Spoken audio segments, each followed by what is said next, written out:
Geography की last class में हमने क्या डिस्कस किया था? सौरमंडल। सौरमंडल ही किया था ना आपने? है याद आपको? अगर पूछूंगी क्वेश्चन तो आएंगे। बोलो हमारी आकाश गंगा का क्या नाम है? करण। आकाश गंगा का क्या नाम है? आकाश गंगा ये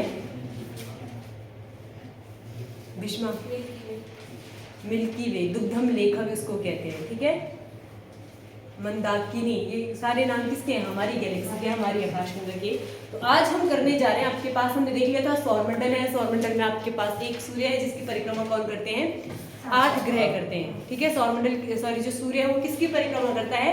वो ब्लैक होल की परिक्रमा करता है, और उसकी परिक्रमा करते हैं 8 ग्रह। 8 ग्रहों में से हमारा कौन सा ग्रह है? हम कौन से ग्रह में रह रहे हैं? तीसरे ग्रह पे, जो आपके पास कौन सा है? अर्थ है, पृथ्वी। इसको अन्य किस नाम से जाना जाता है? नीला ग्रह भी कहा जाता है। केवल एकमात्र आपके पास ऐसा ग्रह है जिसमें क्या है? जीवन संभव है। इसमें ठीक है। छोटू का परिवार, वही चैप्टर ले लिया सीरियस क्या? मंगल ग्रह में छोटू का परिवार रहता था। हिंदी को ज्यादा डेप्थ में पढ़ते हो आप लोग, ठीक है। आ जाओ, अभी यहीं पर लाइफ पॉसिबल है। वहाँ पे कोई माइक्रो ऑर्गेनिज्म पाया गया है पर इसकी पुष्टि नहीं हुई है मंगल में, ठीक है।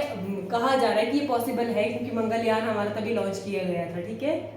अब आज हम करने जा रहे हैं पृथ्वी के बारे में। जो पृथ्वी की इनर कोर है, अंततः जो आपके पास क्रियाएं होती हैं, तो लिखेंगे आपका टॉपिक रहेगा भू आकृतिक क्रिया। पृथ्वी की भू आकृतिक क्रिया।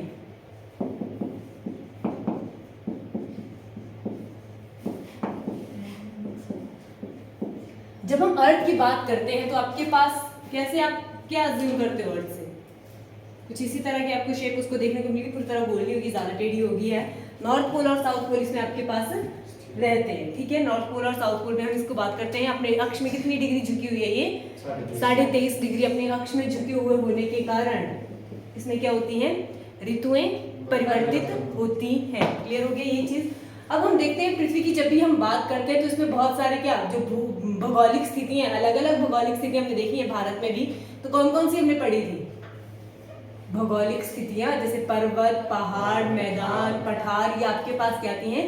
भू आकृतियां आती हैं। तो इन्हीं के बारे में हम बात करने जा रहे हैं, भू आकृतिक क्रिया। तो पृथ्वी में जो भी आपके पास शेप्स है वो कैसे बनती हैं? तो लिखेंगे हेडिंग आपके पास, भू आकृतिक क्रियाओं को 2 भागों में बांटा गया है। 2 पार्ट आपके पास कौन कौन से रहेंगे? एक रहेगी आपके पास अंतर्जीय बल,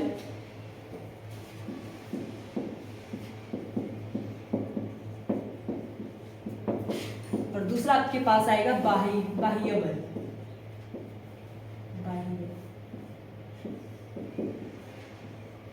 ये आपके पास 2 क्रियाएं होती हैं जो आपके क्या करती हैं? अर्थ की फॉर्मेशन करती है, उसमें आकृतियां देती है, उसमें शेप्स देती हैं। क्लियर हो गया? अब आपके पास जो अंतर्जीय बल है इसको हम आकस्मिक क्रिया भी कहते हैं। जैसे पृथ्वी में आपके पास भूकंप आना, ज्वालामुखी आना, ये आपके पास कौन सी क्रिया में आता है? अंतर्जीय बल में आता है। क्योंकि पृथ्वी के अंदर कोई ना कोई मूवमेंट हो रहा होता है, तो उसी में ये क्या होती है? ये क्रियाएं होती हैं। हमने पृथ्वी के ही 3 शेप्स पढ़, 3 आपके पास क्या थी इसकी पट्टियां पड़ी थी। सबसे पहले आपकी कौन आती थी? क्रोड।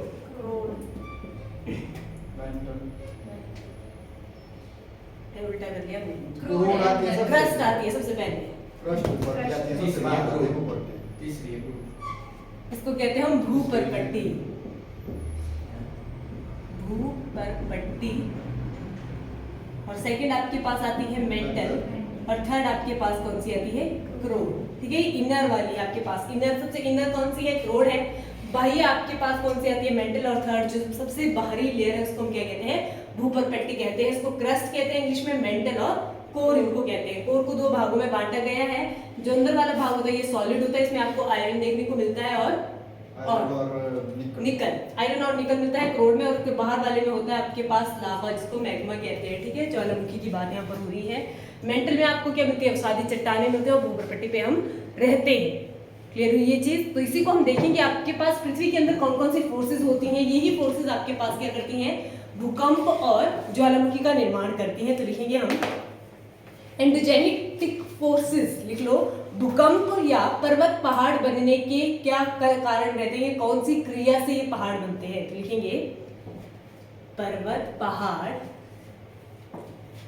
किस कारण बनते हैं। कौन सी फोर्स इनमें काम करती है? तो फोर्स का नाम है एंडोजेनेटिक फोर्स। कौन सी फोर्स है? एंडोजेनेटिक फोर्स, जो क्या करती है? पर्वत, पहाड़, मैदान और पठार बनाने में हेल्प करती है। तो सबसे पहले हम देखेंगे आपके पास क्वेश्चन जिससे बनते हैं, वो है आपका भूकंप। क्या समझते हो आप भूकंप से? क्या होता होगा भूकंप? दो प्लेट आपस में टकराती है। ठीक है, कोई और? देखो, भूकंप से हम वन लाइनर अगर हम समझेंगे तो प्लेटों के खिसकने से या आपस में टकराने से भूकंप उत्पन्न होता है। प्लेटों के टकराने या खिसकने से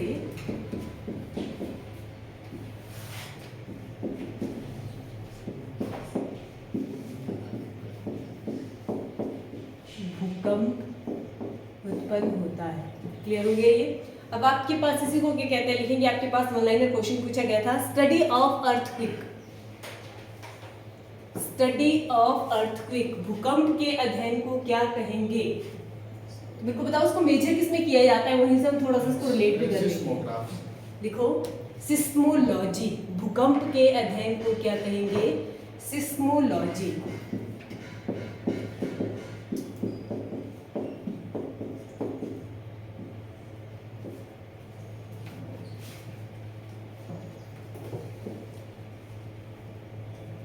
जब भी हम भूकंप की बात करते हैं, आपके पास क्या होता है? एक पॉइंट होता है जहां से भूकंप उत्पन्न हुआ होता है, ठीक है, और एक पॉइंट जहां पर हमें भूकंप फील होता है। यहाँ तक पहुंचने के लिए ये वेव्स में चलता है, ये ट्रैवल करता है डिफरेंट वेव्स में। ये वेव्स आपके पास इंपॉर्टेंट रहती है, और जिस पॉइंट पे ये जनरेट होता है, शुरू होता है, और जिस पॉइंट तक ये फील होता है उसे क्या कहते हैं? तो आपके पास ये भी क्वेश्चन आता है, तो लिखेंगे, दिख रही है ना, 3 वेव्स आपके पास आ रही है। 3 वेव्स को हम देखेंगे। सबसे पहले आप लिखेंगे, भूकंप उत्पन्न होने वाले स्थान को कहेंगे सिस्मोफोकस, और हिंदी में उद्गम स्थल, जहां पर आपके पास भूकंप उत्पन्न होता है। एक हिंदी में उसको कहेंगे उद्गम स्थल। उद्गम स्थल, बिल्कुल जैसे नदियों का उद्गम हो रहा है, और इंग्लिश में इसको क्या कहेंगे हम? सिस्मोफोकस।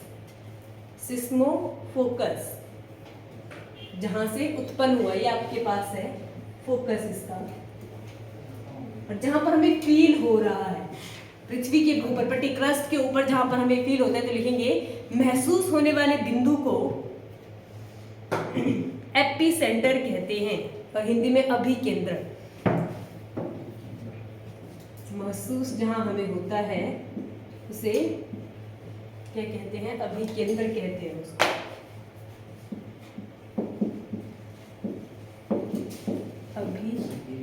केंद्र, और इंग्लिश में क्या कहते हैं उसको?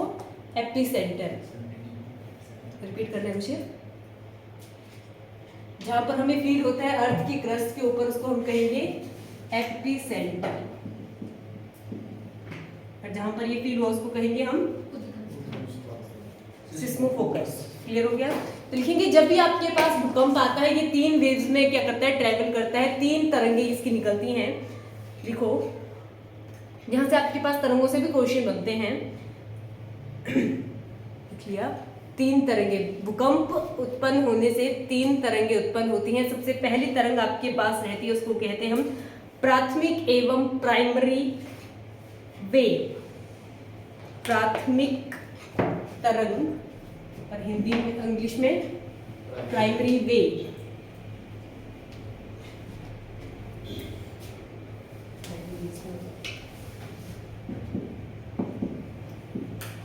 प्राथमिक तरंग, और इसको मेंशन किससे किया जाएगा?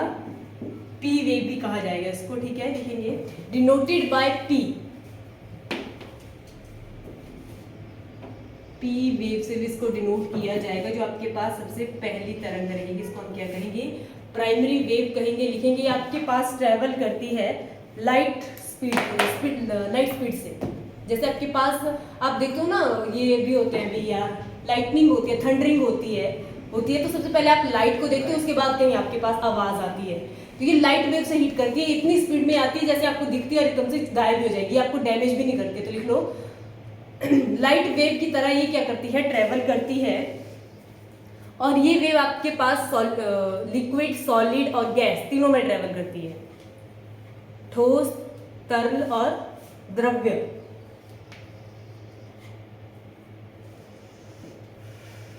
और इसकी स्पीड लिखेंगे 8 किलोमीटर पर सेकेंड। सबसे फास्ट आपके पास ये ट्रेवल करती है 8 किलोमीटर पर सेकेंड की स्पीड से। और ये आपके पास सॉलिड, लिक्विड और गैस तीनों में क्या करती है, ट्रेवल करती है इजीली। और किस स्पीड से काम करती है, लाइट स्पीड की तरह ये काम करती है। लिख लिया। सेकेंड आपके पास वेव आती है सेकेंडरी वेव, जिसको हम अनुप्रस्थ तरंग भी कहते हैं और गौण भी कहते हैं। गौण ऐसे आपके पास ये पूछी जाती है, अनुप्रस्थ तरंग,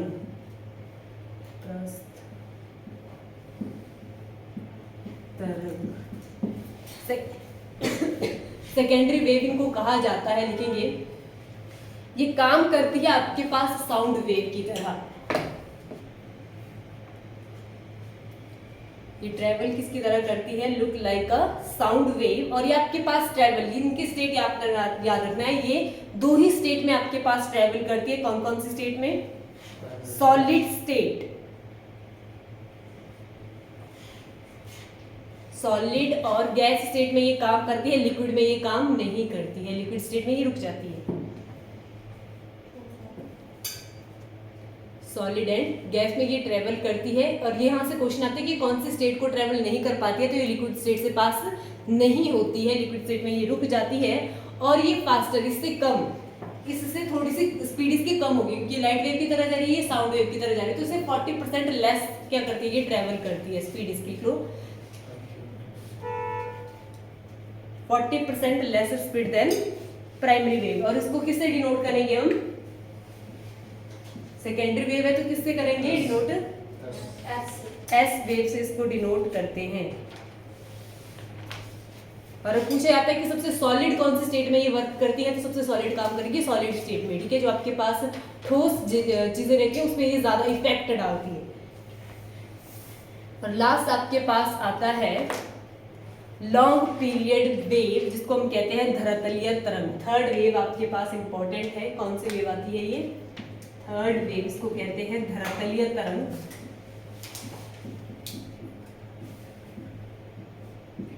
लॉन्ग पीरियड वेव नाम से मेंशन हो रहा है, इसको किससे डिनोट किया जाएगा, एल वेव से इसको डिनोट किया जाता है, एल से इसको डिनोट किया जाता है, एल इसको बताते हैं। और इसकी जो स्पीड रहती है, स्पीड लिखेंगे 3 किलोमीटर पर सेकेंड की स्पीड से ये ट्रेवल करती है, 3 किलोमीटर पर सेकेंड की स्पीड से आपके पास कौन सी वेव करती है। और लिखो ये इजीली पास कौन कौन सी स्टेट से हो जाती है, लिक्विड और गैस में ये इजीली पास हो जाती है, सॉलिड में ये टाइम लेती है पास होने को। लिक्विड एंड गैस स्टेट से, लिक्विड एंड गैस में इजीली ट्रेवल कर लेती है। इसकी स्पीड कितनी है, कौन सी है, 3 किलोमीटर पर सेकेंड से। और सबसे खतरनाक वेव कौन सी होती है इनमें से, सबसे ज्यादा डैमेज करती है, बताओ सबसे खतरनाक वेव कौन सी है, लॉन्ग पीरियड वेव। ये जो आने में समय लेती है ये जाने में भी समय लेगी, तो ये बढ़िया ठीक ठाक नुकसान करके ही जाएगी। तो लिख लो सबसे खतरनाक वेव भूकंप की कौन सी होती है, एल वेव। और एल वेव को किसने खोजा सबसे पहले, एच.डी. लव ने, एच.डी. लव द्वारा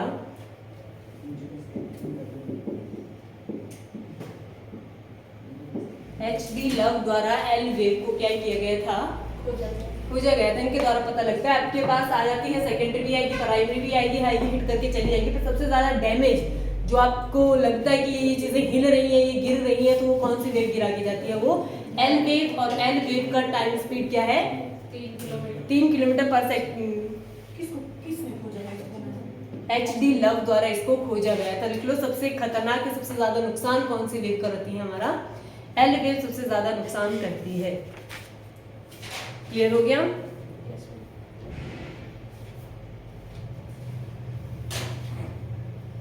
अब लिखेंगे आपके पास इनसे क्वेश्चन आता है भूकंप को किसमें रिकॉर्ड किया जाता है? रिकॉर्ड ध्यान रखना है। भूकंप को किसमें रिकॉर्ड किया जाता है? भूकंप वेव्स आपके पास आती है, इनको रिकॉर्ड किसमें करते हैं हम? सिस्मोग्राफ में। भूकंप की तरंगों को मेंशन करना है। भूकंप की तरंगों को किसमें रिकॉर्ड किया जाता है? सिस्मोग्राफ में। और भूकंप की तीव्रता किसमें मापी जाती है? दोनों क्वेश्चन अलग अलग हैं। भूकंप की तरंगों को किसमें रिकॉर्ड किया जाता है? सिस्मोग्राफ पे। तरंग की स्पीड, तरंग की तीव्रता को किसमें मापा जाता है? किस स्पीड से हिट करके गया तो आपके पास आता है रिक्टर स्केल। इंपॉर्टेंट है, इसको मेंशन करना आपने, या फिर अंडरलाइन भी कर लो। रिक्टर स्केल से हम क्या देखते हैं? इसकी स्पीड को मेजर किया जाता है आपके पास, और पूरी जो आपकी तरंगे आती है उसको हम किसमें रिकॉर्ड करते हैं? सिस्मोग्राफ पे। कंफ्यूजन वाला क्वेश्चन है, यहां से क्वेश्चन बनता ही बनता है आपका। क्लियर? अब देख लो, रिक्टर स्केल से भी क्वेश्चन आ सकता है। इसको कब और किसने इन्वेंट किया था? तो लिख लेंगे रिक्टर स्केल को 1935 में चार्ल्स फार्मिर रिक्टर द्वारा बनाया गया था। और लास्ट ईयर में ये भी क्वेश्चन पूछा गया था कि रिक्टर स्केल में काउंटिंग कहां से कहां तक होती है? तो रिक्टर स्केल में काउंटिंग होती है 1 to 10। 1 से 10 तक आपके पास क्या रहेगा?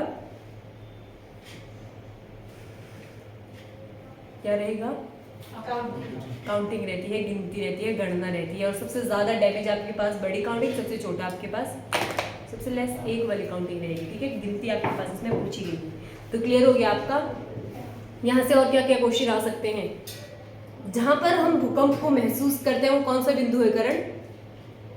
भूकंप को किस बिंदु पे महसूस किया जाता है, फील किया जाता है? लिखा नहीं है, दिख नहीं रहा।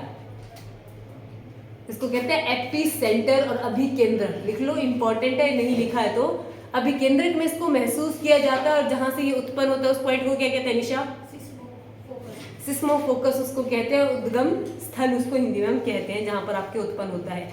कितनी वेव्स निकलती हैं भूकंप में भारती? भूकंप में कितनी वेव मेजर की जाती हैं? कौन कौन सी? Primary, secondary, long term. ठीक है, आपके पास 3 हमारे पास रहती हैं, प्राइमरी है, सेकेंडरी है। सबसे फास्ट कौन सी वेव ट्रेवल करती है? प्राइमरी करती है सबसे फास्ट ट्रेवल, जल्दी से आएगी, हिट करके चली जाएगी, कोई डैमेज नहीं करती है। और सबसे ज्यादा टाइम कौन लेती है? लॉन्ग टर्म वेव, जिनको हम कहते हैं धरातलीय वेव। और सबसे ज्यादा नुकसान भी कौन सी करती है? धरातलीय वेव, बिल्कुल, लॉन्ग पीरियड वेव। अब यहीं पर आपने एक और क्वेश्चन देखा होगा, अभी भी हुआ था शायद ये सक्कर घाट में जब बादल फटा था, या फिर कुछ भी ऐसी अनहोनी होती है या भूकंप आता है तो जानवरों को पहले पता लग जाता है। क्यों? उनके पास छठी इंद्रिय होती है। हाँ, होती है ना, वो महसूस करते हैं 20,000 से ज्यादा और तब उनको सुनाई देता है। वो तो आवाज, चलो ठीक है, वो तो बाढ़ के सिनेरियो में वो मान लेते हैं उस चीज को, क्योंकि सुनने की क्षमता जो है वो थोड़ी बारीक होती है हमसे। पर जब भूकंप आना होता है ये आवाज नहीं करता है, ये चुपचाप आ जाता है। तो इसको कैसे मेजर करते हैं?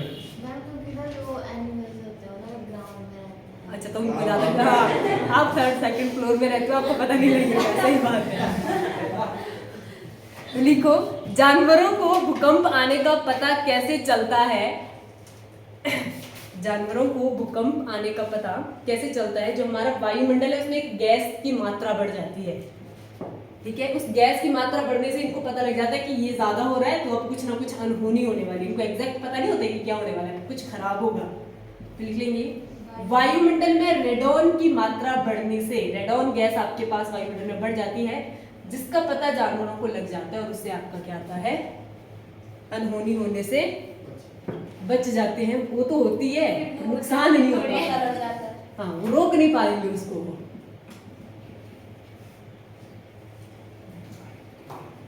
हो गया भूकंप। क्वेश्चन आपके पास इंपॉर्टेंट यही बनते हैं। नेक्स्ट आपके पास टॉपिक रहेगा ज्वालामुखी, जिसको कहते हैं वॉल्केनो। सुना है नाम? बड़े अच्छे लोग हो तुम लोग तो फिर। निशा बताइए उनको, भारत का एकमात्र ज्वालामुखी कौन है, कहाँ है, क्या नाम है उसका? सक्रिय ज्वालामुखी की बात कर रही हूँ मैं ना, एक डोरमेट भी है हमारे पास।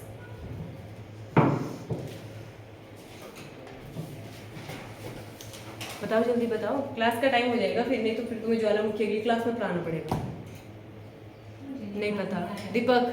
बैरन द्वीप। बिल्कुल, भारत का एकमात्र सक्रिय ज्वालामुखी जो अभी भी फट रहा है, ठीक है, अभी भी है, वो कौन है?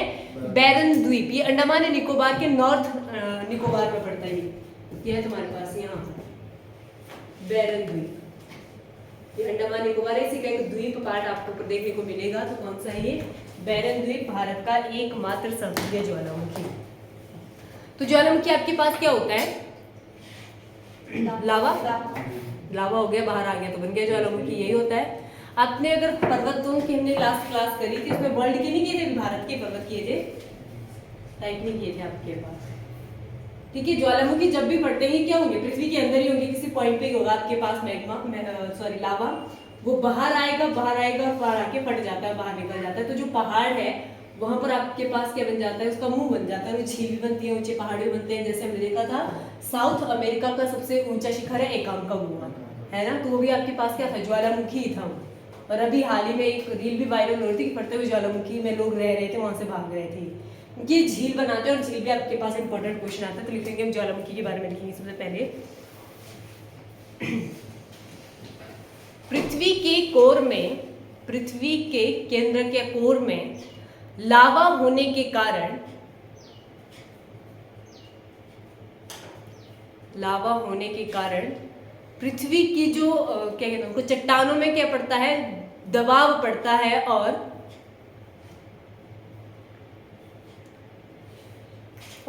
वह पृथ्वी के सरफेस को तोड़ के भूपरपट्टी से होकर बाहर निकल जाता है। उसे हम क्या कहते हैं? ज्वालामुखी कहते हैं।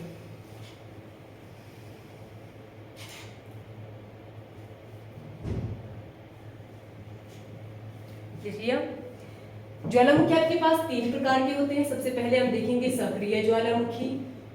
सक्रिय ज्वालामुखी के बाद आते हैं आपके पास प्रक्षुब्ध ज्वालामुखी, मतलब कि थोड़े टाइम के लिए सोए हैं, कभी भी जाग सकते हैं। और तीसरे आपके पास आते हैं मृत ज्वालामुखी, जो फट चुके हैं अब वो नहीं फटेंगे क्योंकि उनके अंदर मैग्मा नहीं रहा है। पृथ्वी के अंदर आपके पास लावा है, लावा में जब दबाव पड़ता है तो क्या पृथ्वी से बाहर आने की कोशिश करता है, और जब भी कोई भी अपना वीक स्पॉट देखेगा जहां से बाहर इजीली निकल जाएगा, वहां से फट के ये बाहर आ जाता है। तो लावा आपके पास यहाँ से भी क्वेश्चन आता है, जब ज्वालामुखी फटते हैं, वाला क्वेश्चन लिखेंगे इसको, ज्वालामुखी विस्फोट में सबसे अधिक मात्रा पे क्या निकलता है? ज्वालामुखी विस्फोट से सबसे अधिक मात्रा में क्या निकलता है? तो क्या निकलता है सबसे अधिक मात्रा में? जलवाष्प। वहां पे लावा नहीं निकलता है, सबसे पहले वहां पर क्या निकलेगा? जलवाष्प बाहर निकलेगा, जिसको हम क्या कहते हैं? इवेपोरेशन। इवेपोरेट, जलवाष्प सबसे ज्यादा बाहर निकलता है, और ये आता है आपके पास कितना?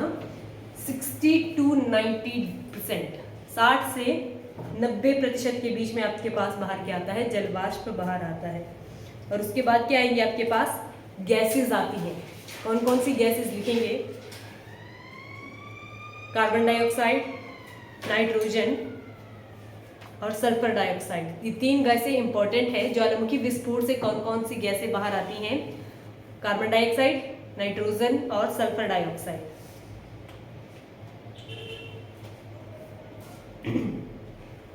और उसके बाद जब ज्वालामुखी फटता है तो उसके साथ साथ पत्थर भी बाहर आते हैं, और 2 प्रकार के पत्थर आते हैं, कहते हैं बड़े बड़े पत्थर, और एक आएंगे छोटे छोटे, बिल्कुल छोटे छोटे मटर के दाने की तरह पत्थर बाहर आते हैं।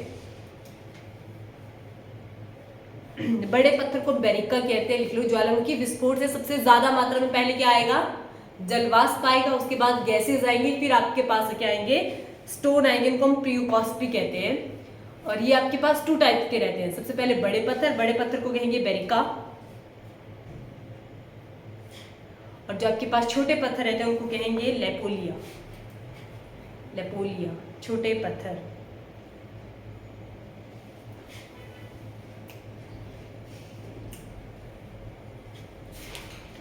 और ज्वालामुखी के फटने के बाद ये क्या हो जाएगा, बाहर क्या आएगा, मैग्मा बाहर आता है, सॉरी लावा बाहर आता है। जो पोर्शन बाहर आ जाता है बाद में ये काला भी हो जाता है, उसे हम कहेंगे क्या, जब ये बाहर आएगा गर्म गर्म होगा तो उसको हम लावा ही कहेंगे, पर जब ये ठंडा हो जाता है तो उसको हम कहते हैं मैग्मा।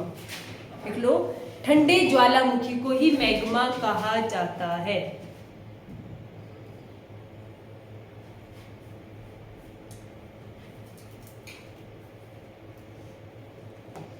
मैग्मा आपका दो नेचर का होता है, ये एसिडिक नेचर का भी होता है और बेसिक नेचर का भी होता है। लिख लो, मैग्मा एसिडिक और बेसिक नेचर का होता है। एसिडिक नेचर में पाया जाता है सिलिका सबसे ज्यादा। डेप्थ में जाएंगे, क्वेश्चन तो देख लेना है आपने। जो एसिडिक आपके पास मैग्मा होता है उसमें क्या पाया जाएगा, सिलिका पाया जाएगा। ये बिल्कुल घना और चिपचिपा पार्ट होता है किसका, ज्वालामुखी का। और दूसरा जो आपके पास बेसिक नेचर का आता है उसमें पाया जाता है, उसमें सिलिका कम पाया जाता है।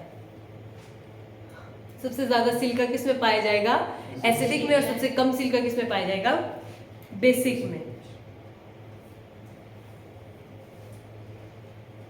और जो हमारा दक्कन का पठार है उसका निर्माण भी कैसे हुआ है, ज्वालामुखी फटने से ही हुआ है। क्योंकि आपको पता है जब ज्वालामुखी फटता है और इसके बाद जब ये नॉर्मल हो जाएगा तो उसकी मिट्टी कैसी हो जाती है, काली मिट्टी। और काली मिट्टी सबसे ज्यादा भारत में कहाँ है, दक्कन के पठार में, महाराष्ट्र में जो आपके पास पड़ता है। लिख लिया, लिखा कि नहीं लिखा? अब हमने देख लिया टाइप्स ऑफ आपके पास, ये क्लियर हो गया ना ज्वालामुखी में क्या क्या होता है, कैसे फटता है ये। इसमें आपके पास मैग्मा होता है, लावा होता है, सबसे ज्यादा मात्रा में बाहर क्या आता है, जलवाष्प आता है। उसके बाद गैसेस आपके पास कौन कौन सी थी, नाइट्रोजन, कार्बन डाइऑक्साइड और सल्फर डाइऑक्साइड। और उसके बाद आपके पास पत्थर आता है, बड़े पत्थर और छोटे पत्थर, ठीक है। फिर आपके पास लावा आता है, लावा जब ठंडा हो जाता है तो उसको हम क्या कहते हैं, मैग्मा होता है। मैग्मा की दो नेचर होते हैं, एसिडिक नेचर और बेसिक नेचर। सबसे ज्यादा सिलिका किस में पाया जाएगा, एसिडिक नेचर में, और सबसे कम आपके पास सिलिका किस में पाया जाएगा, बेसिक नेचर में। अब आ जाओ आप ज्वालामुखी में, आपके पास सक्रिय है, सक्रिय जो कभी भी फट रहे हैं, अभी भी फट रहे हैं, ठीक है। ये सबसे ज्यादा एक्टिव वॉल्केनो जिनको हम कहेंगे। प्रक्षुब्ध आपके पास होते हैं डोरमेट, ये थोड़े टाइम के लिए सोए हैं, पहले फटेंगे या थोड़े टाइम बाद फट सकते हैं।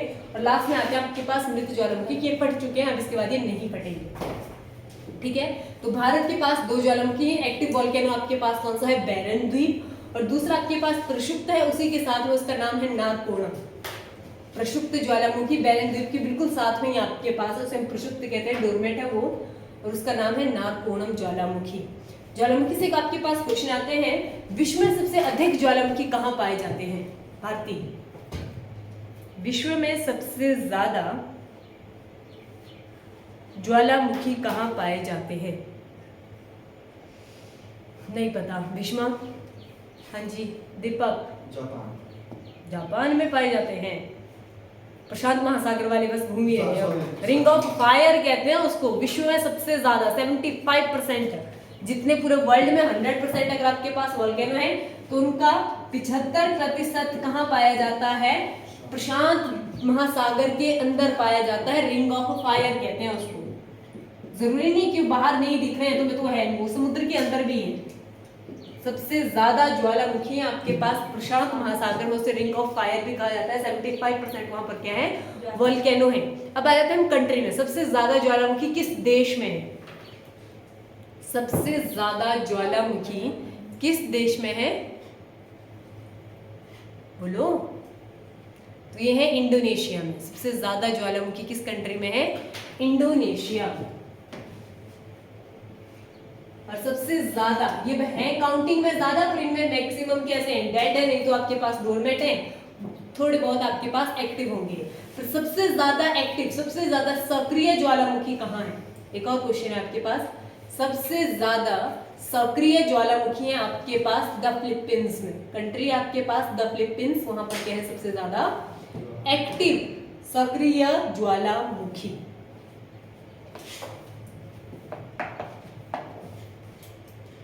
लिख लिया?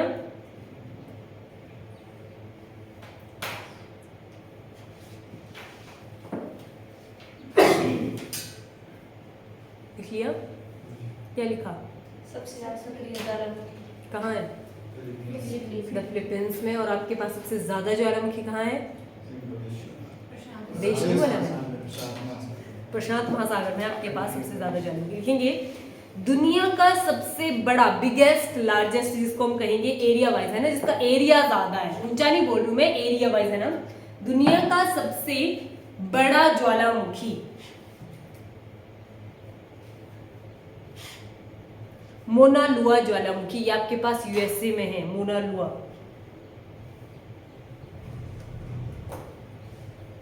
होनोलुलु में, जो आपके पास यूएसए है ना, यूनाइटेड स्टेट्स ऑफ अमेरिका, तो उसी में आपके पास स्टेट है होनोलुलु, वहां पर है आपके पास होनोलुलु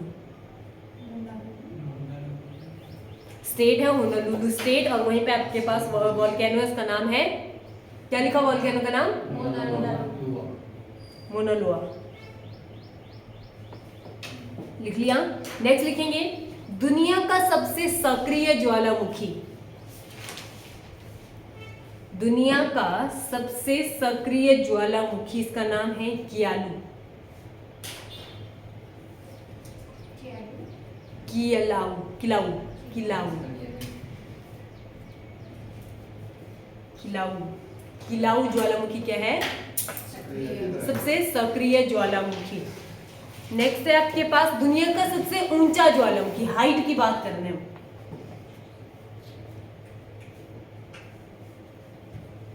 दुनिया का सबसे ऊंचा ज्वालामुखी, ये तो तुम्हें करवाया भी था, ओजस डेल सेलाडो, ओजस डेल सेलाडो, दुनिया का सबसे ऊंचा ज्वालामुखी। और ये आपके पास कौन सी माउंटेन रेंज में आता है? तो दुनिया की सबसे लंबी माउंटेन रेंज कौन सी है? एंडीज में है ये। और ये कहाँ है? कौन से कॉन्टिनेंट में? एंडीज, यूरोप में है। वाह,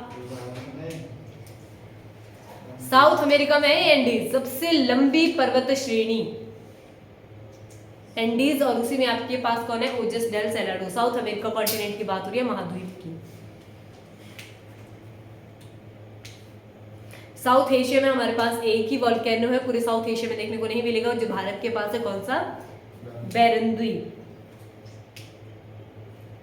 ओजस डेल सेलाडो आपका कहाँ है? Andes mountain range, south America. South America की अगर कंट्री पूछी जाए तो किस कंट्री में? ये चिली और अर्जेंटीना के बीच में पड़ता है। अब ये मत बोलना कि चिली आपके पास अफ्रीका की है। थोड़ा हाँ मैप देख लिया करो, वर्ल्ड का मैप दूसरे रूम में, उसको यहीं पे शिफ्ट कर लिया करो, फ्री टाइम में देख लिया करोगे आप। चिली और अर्जेंटीना के बीच में आपके पास कौन सा वॉल्केनो पड़ता है? ओजस डेल सेलाडो। उसकी हाइट की अगर हम बात करते हैं तो 6,893 किलोमीटर ऊंचा है ये, किलोमीटर नहीं मीटर, सॉरी मीटर में आएगा। 6,893, 6,893 मीटर।